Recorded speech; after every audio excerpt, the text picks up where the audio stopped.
Hello, ladies and gentlemen. My name is Yamaya Althea, creator of Wanna Freak Sheer Luxury, and I am back once again with a tutorial, or let's say a conversation on how you can do your hair.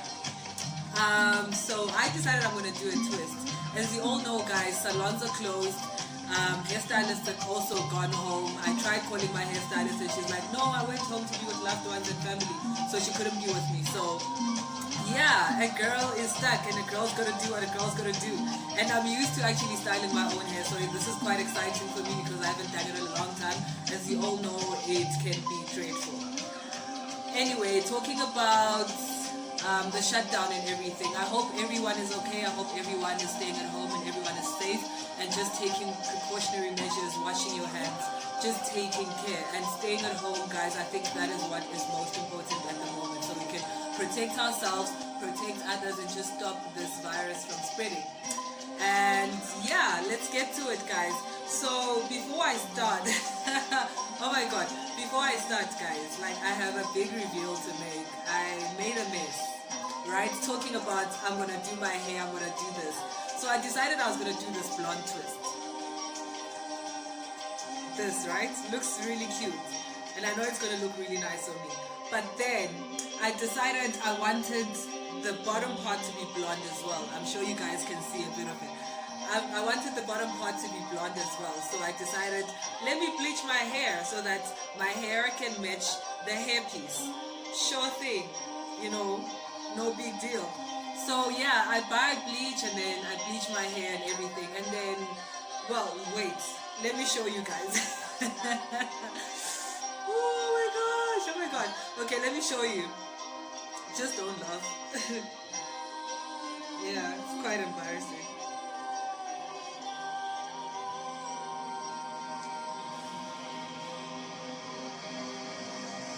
Yeah. Yeah, it's rough. So what happened was I had dyed my hair before. So I had dyed my hair black before. So as you all know, when you're bleaching your hair, it takes a while for the part that you dyed to actually be bleached completely. So I had dyed it and it had grown a bit. So the bottom part that you see that looks blonde, I'll come closer to the camera just now. But the bottom part that you see that looks blonde, that is the ends, that is the growth, I mean. And so it was easier for that hair to absorb the bleach, you know. And the hair on top was just like, no, I'm not gonna do it. So on top my hair looks a bit orangish, brownish, reddish, ginger, I'm not sure what the color is. But yeah, we're gonna fix this. It doesn't really matter because I'm just gonna heal and repair my hair because of all the bleaching and everything that I've been putting it through, and I haven't really had time to take proper care of my hair. So I'm just gonna treat my hair firstly, and then I'm just gonna attach the hair. So I think it's still gonna look beautiful. So you guys are gonna be the judge. You guys can hit me up in the comments and tell me how it looks like. But yeah, okay guys, I'm gonna get to it. I don't want to waste any time. As you all know, twist takes very long. A girl's gonna be up all night actually doing this. So what I'm gonna be using to treat my hair, because firstly you have to treat your hair, you know. As you all know, bleach just sucks out all the moisture out of your hair, you know. It just leaves your hair feeling really brittle and really hard to work with as well. And also, if you just go ahead and do a hairstyle after bleaching without treating your hair first and making sure you protect it first, your hair is prone to break, your scalp is prone to flake and, you know, get irritated. So what I'm going to use is this cream. This is Mbanje scalp treatment from Wanna Freak Sheer Luxury. And I'm sure you guys are wondering, Mbanje, what is that? What's Mbanje? Well, Mbanje is the Shona word or Kalanga word for the cannabis plant. And the cannabis plant, as you all know, is known to produce a substance called CBD. CBD is a known anti-inflammatory. It helps with cell regeneration and therefore being very good to help with, you know, repairing damaged follicular cells. And the good part is that CBD has anti-aging effects and therefore making it a very good addition to any hair care for a very long time. You get what I'm saying? Because then it will take care of your hair for a very long time and stop your hair from breaking or from your scalp from getting swollen or from any flaking actually. So I'm going to be using this. I'm going to show you guys how it looks like. I'm not going to open this bottle. I'm going to show you guys how it looks like. I dished it out for you. It looks like this. So this is CBD that is added with shea butter. Shea butter is just to crush this, put it through a few processes, natural processes actually, and it comes out as cream that you can use, and it's also very rich. So basically, Banje scalp treatment is just double the power of nature. So I'm going to be using that. I'm going to show you guys the magic that it creates, and yeah, let's get going. So what I'm going to be first doing, right now my hair is kind of wet, but then it feels dry. As you all know, it feels very dry. Bleach just, yeah, it's bleach. I don't know why we do this, because we just like things, and it looks beautiful after all. So I'm going to show you guys. I'm going to take you.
And it's as simple as that, guys. Once you have used the shea butter, your hair is so elastic. Your hair is just so flexible. It's really just as simple as that. Look at the makeover. This is all mine, by the way. But yeah, thank you so much for watching, guys. This is the end, unfortunately, and the end for you. I am still going to be twisting my hair for the next few days. But yeah, I'm glad I got the opportunity to share with you guys on how you can actually use the 21 days. Just steal a moment for yourself and treat your hair, because as you all know, there's so much that we do to our hair, and our hair often goes untreated for such a long time, and that's why we end up having hairline, or your hair starts breaking, or your hair starts being flaky. So yeah, try out Mbanje Sheer Luxury. I'm going to drop the price down here again, and you can get it. I'm going to drop it down here again. I've already mentioned it. But thank you so much for watching, and I hope you guys stay safe once again. I hope you guys are washing hands. I hope you're staying at home and just respecting the rules of this whole quarantine period for ourselves and for other people. And remember, as much as it sucks that we cannot go out and get up to our usual lives, this is a moment to go inside ourselves. You know, I saw something on Instagram where somebody said that when you cannot go outside, it is a time for you to go within, and I have never seen anything more profound. I feel like right now is the time to go within and to heal, to meditate, and to do whatever it is that feeds your soul that you have not been doing for a long time, and maybe to build new habits too. Thank you for watching, guys, and I cannot wait to see you on the other side. And from Yemaya Althea, goodbye. Lots of love, lots of light, and lots of peace.